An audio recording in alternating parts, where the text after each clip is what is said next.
नमस्कार। ये है फलक का यूट्यूब चैनल किस्सा कहानी और मैं हूँ छाया वर्मा। आज मैं आपके लिए विजडम नगेट्स की 7वीं कड़ी लेकर आई हूँ।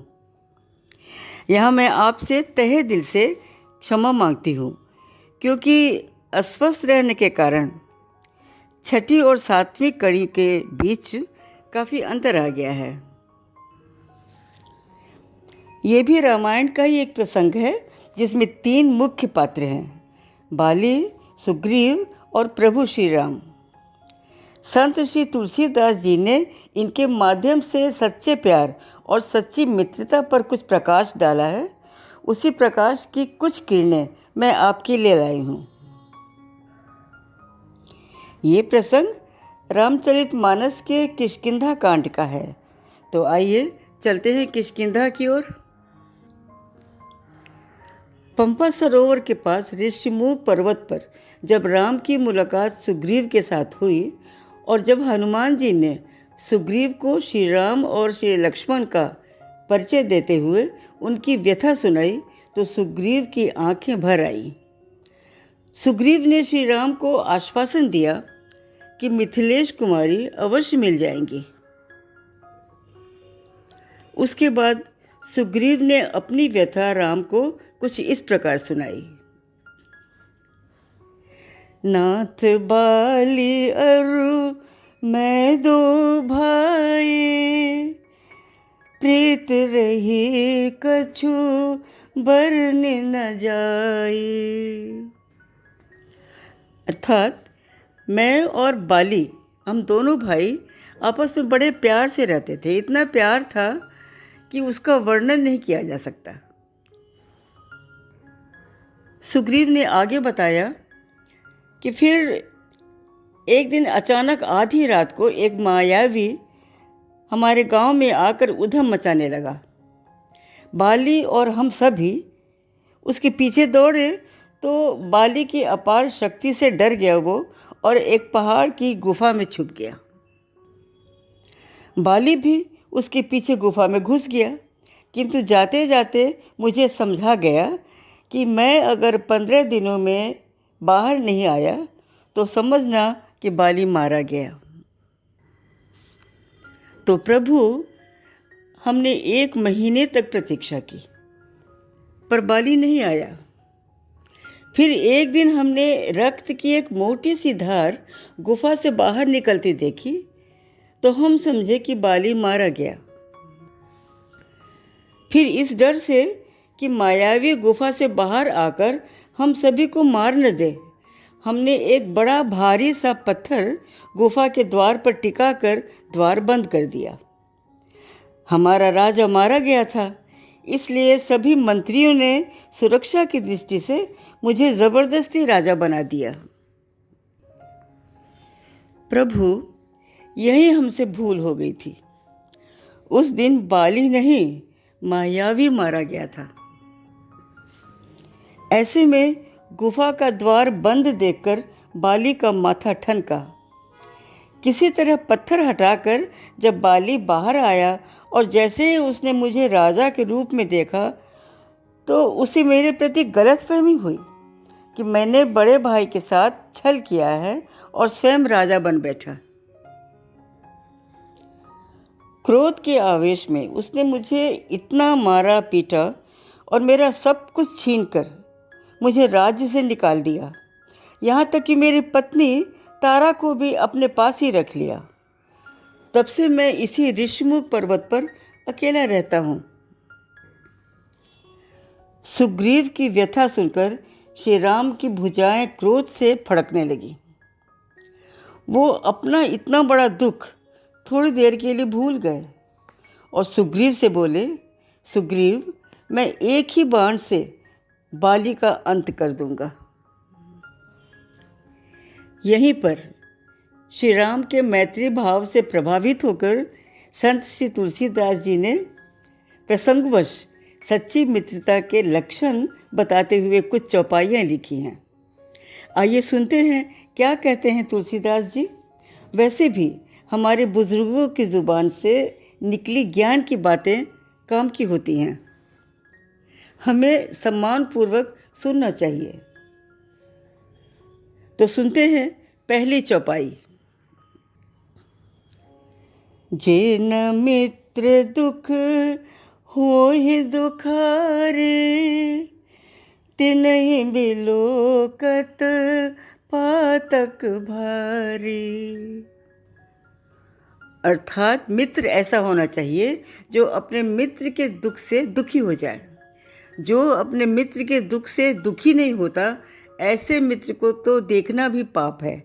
यानी उन्होंने मित्रता की ये परिभाषा बताई है, ये लक्षण बताया है मित्रता का श्री तुलसीदास जी ने, कि एक मित्र को अपने दूसरे मित्र के थोड़े से भी दुख को देखकर बहुत दुखी हो जाना चाहिए, वरना उसकी शक्ल भी नहीं देखनी चाहिए। दूसरा लक्षण ये है, निज दुख गिरि सम रज कर जाना, मित्रक दुख रज मेरु समाना। अर्थात मित्र ऐसा होना चाहिए कि अपने मित्र के छोटे से दुख को भी देखकर अपना बड़ा से बड़ा दुख छोटा समझने लगे। मित्र का छोटा सा दुख पहाड़ जैसा लगे उसे, और अपना पहाड़ जैसा दुख भी उसे छोटा लगे, वो सच्चा मित्र है।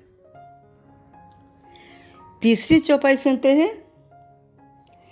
कुपथ निवार सुपंथ चलावा, गुण प्रगटे अवगुण निदुरावा।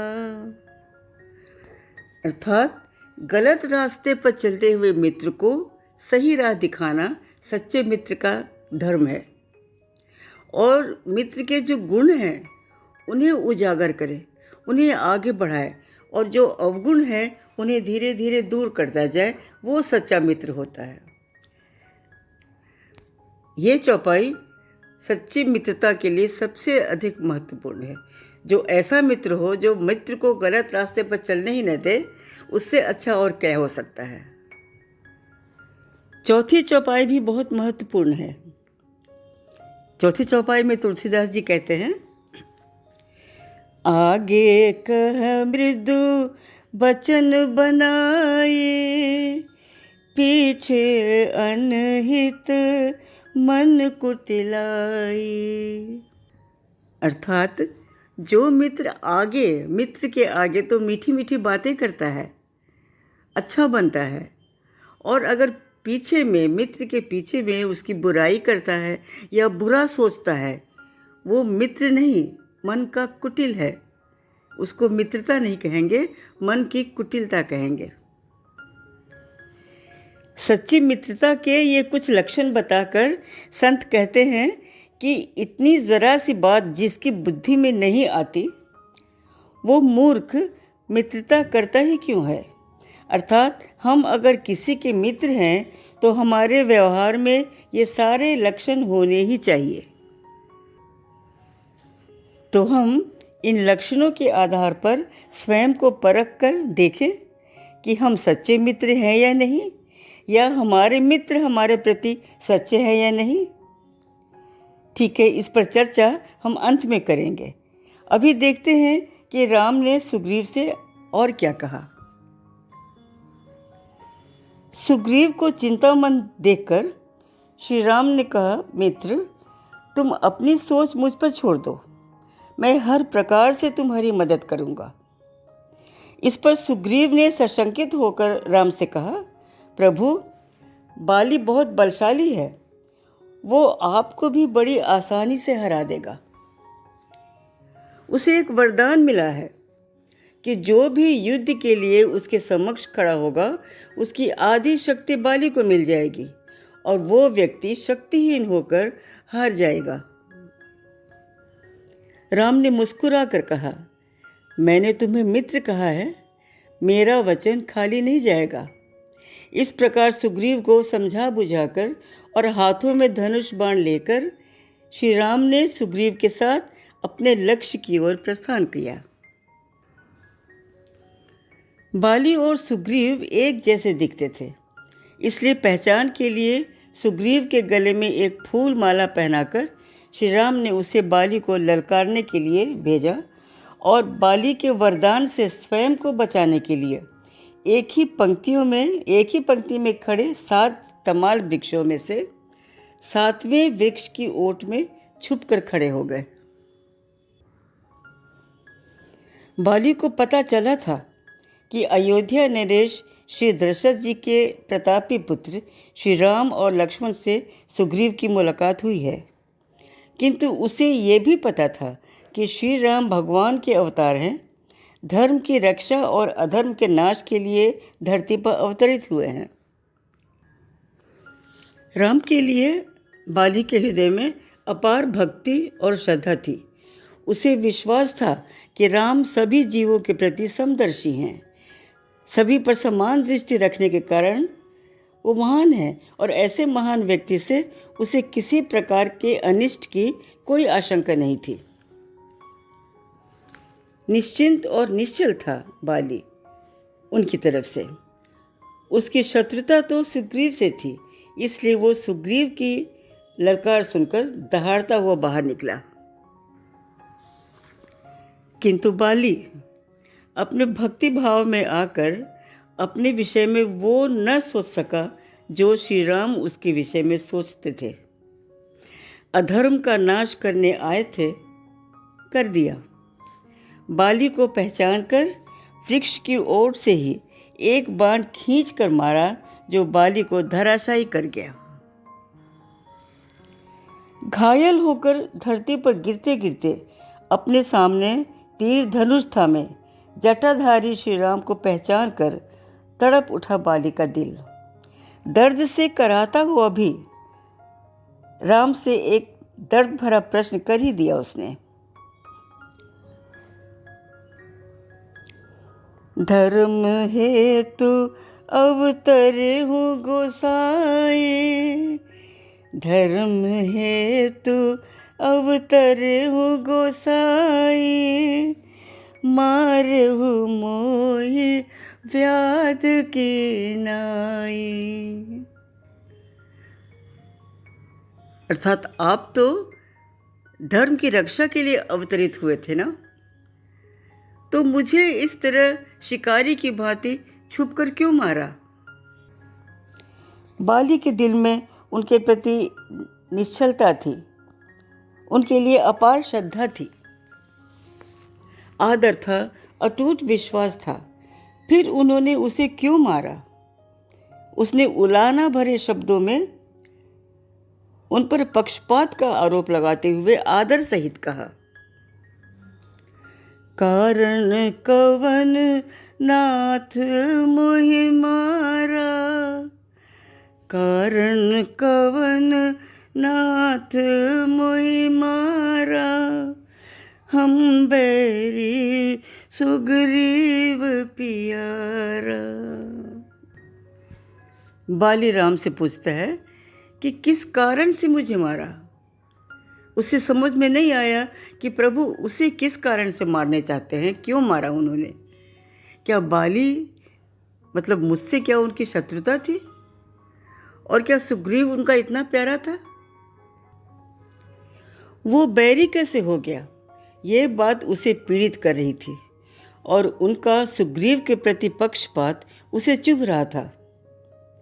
पर श्रद्धा भाव तो देखिए, घायल करने वाले को भी नाथ कहकर संबोधित कर रहे हैं। कारण कवन नाथ मोहि मारा। यद्यपि अगली ही चौपाई में राम ने उसे बता दिया है कि छोटे भाई की पत्नी तारा पर कुदृष्टि डालने का जो उसने जघन्य पाप किया था, इसी कारण उसका वध करना पड़ा, क्योंकि ऐसे महापापी को जीने का अधिकार नहीं। यहाँ हमारा मन राम के प्रति आश्वस्त रहता है कि उन्होंने सुग्रीव का पक्ष नहीं लिया था, न बाली के साथ कोई बैर निभाया था। उन्होंने बाली के द्वारा किए गए अधर्म के कारण ही उसको सजा दी थी। एक आदर्श कायम किया था कि छोटे भाई की पत्नी पर कुदृष्टि डालना महापाप है। यहाँ सब कुछ सही होते हुए भी बाली की मासूम सोच हमारी सहानुभूति ले जाती है। हम जानते हैं कि बाली ने सुग्रीव के साथ जो कुछ भी किया वो उसके अनियंत्रित क्रोध का परिणाम था, वरना वो सुग्रीव को बहुत प्यार करता था। काश उसने अपने क्रोध पर नियंत्रण रखा होता। क्रोध किस लिए? एक गलतफहमी के कारण। सुग्रीव ने कोई छल नहीं किया था उसके साथ, पर वो गलतफहमी का शिकार होकर सुग्रीव को छली प्रपंची समझ बैठा और इस तरह आपे से बाहर हो गया। काश उसने अपनी सोच पर नियंत्रण रखा होता तो शायद उसे असलियत का पता चल जाता और फिर ऐसा कुछ नहीं होता। मेरा दिल बाली के प्रति सहानुभूति से इसलिए भर जाता है कि बाली ने अपने प्यारे छोटे भाई को क्रोध और गलतफहमी के में आकर ही उसके अपराध की सजा दी थी, जो सुग्रीव ने किया ही नहीं था, वरना बाली ऐसा अधर्मी नहीं था। इसीलिए राम के प्रति भक्ति और श्रद्धा भाव से ओतप्रोत था। स्वयं श्री तुलसीदास जी भी बाली के प्रति सहानुभूति से भरे दिखते हैं। तभी तो उन्होंने इतनी दर्द भरी चौपाई उसकी ज़ुबान से कहलवाई, राम को उलाहना तक दिलवा दिया, क्योंकि उनकी नज़र में भी कदाचित बाली का ये उलाहना जायज़ था। कारण कवन नाथ मही मारा, बाली का ये कहना तुलसीदास की नज़र में भी शायद जायज़ था। खैर, भगवान के हाथों मृत्यु को पाने वाला घाटे में नहीं रहता। बाली को भी भगवान ने अपने धाम में स्थान दिलाया। अब हम त्रेता युग से अपने कलयुग में आते हैं। तुलसीदास जी के कसौटी पर आज की मित्रता को परखते हैं तो हम पाते हैं कि पहली कसौटी पर आज के मित्र भी खरे उतर सकते हैं। मित्र के दुख से दुखी होना, आज लगभग हर मित्र इस कसौटी पर खरा उतर सकता है। हर मित्र, अगर मित्र किसी का भी है तो मित्र के दुख से थोड़ा दुखी तो हो जाता है। तो बस इस कसौटी पर आज की मित्रता भी खरी उतरती है। पर दूसरी कसौटी पर शायद ही आज का कोई मित्र खरा उतरे। मित्र के छोटे से दुख के आगे अपने बड़े से दुख को भूल जाना या छोटा समझना आज के मित्रों के वश की बात नहीं है। इस पर चर्चा ही व्यर्थ है। एकाध मित्र ही इस कसौटी पर शायद खरे उतरे। तीसरी कसौटी बहुत महत्वपूर्ण है और एक सच्चे मित्र का आवश्यक गुण है। कुपथ पर चलने वाले मित्र को सही राह बताना एक मित्र का परम धर्म है। मित्र अगर सच्चा है तो अपने उस नादान मित्र को कुपथ से हटाकर सुपथ पर लाने की भरपूर कोशिश करेगा। पर यहाँ वो सच्चा मित्र इसलिए असफल रह जाता है कि उसका नादान मित्र ज़रूरत से अधिक नादान होता है। वो अपनी धुन में उसी गलत राह पर चलता ही रहता है, अपने मित्र की एक नहीं सुनता। आज बिना ठोकर खाए कोई नहीं सुधरता। किसी को सीख या उपदेश जहरीले लगते हैं। चौथी कसौटी भी आवश्यक है, पर शायद ही एकाध सच्चा मित्र इस कसौटी पर खरा उतरे। आजकल तो मित्रों में ये परंपरा चल निकली है कि सामने मीठा बोलकर सच्ची मित्रता का स्वांग रचे और पीठ पीछे ईर्ष्या और जलन के वशीभूत होकर उसका बुरा करना और बुरा सोचना आज की मित्रता का यही रूप है। आज लोग अपने मित्र की तरक्की से बहुत खुश नहीं होते हैं, मित्र की अच्छाई से जलने लगते हैं। आज की मित्रता ऐसे ही होती है। बाली और सुग्रीव जैसे उदाहरण भी आज हमें अक्सर देखने को मिलते हैं। आजकल नकारात्मक सोच की बाढ़ आई है। हम जानते हैं कि हमारे लिए क्या सही है, पर सही की ओर हमारा झुकाव नहीं है। हम जानते हैं कि हमारे लिए क्या गलत है, पर गलत की ओर ही हम झुकते चले जाते हैं। दो मित्रों में गलतफहमी के कारण अगर दूरियां आ जाती हैं तो अन्य स्वार्थी मित्रों की चांदी हो जाती है।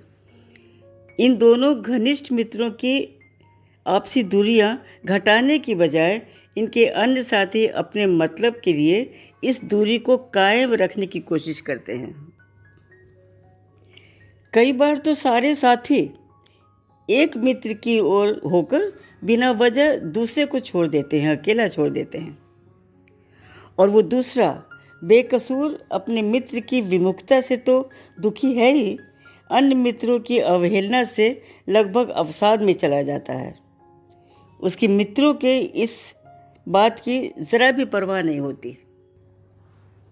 तो यही है आज की मित्रता का रूप। प्यार सिर्फ दिखावे के लिए महत्वपूर्ण है, अपना अपना स्वार्थ। और दो चार जो सच्चे मित्र हैं उन्हें सच्चे मित्र नहीं मिलते। मिलते हैं तो छल, कपट, धोखे और फिर अवसाद। दुख की बात है कि आजकल इस पवित्र और खूबसूरत रिश्ते में भी एक कटुता सी आ गई है। स्वार्थ नाम की एक कुटिलता ने मित्रता पर कभी छुपकर कभी सामने आकर वार करना शुरू कर दिया है। आज मित्र तो मिलते हैं, पर एक सच्चा मित्र आज दुर्लभ है। या मिलते होंगे कभी किसी भाग्यशाली को। तभी तो किसी विद्वान ने, जिसका नाम मैं भूल रही हूँ, एक बार बड़ी निराशा से कहा था, dear friends, there are no friends. Dear friends, there are no friends.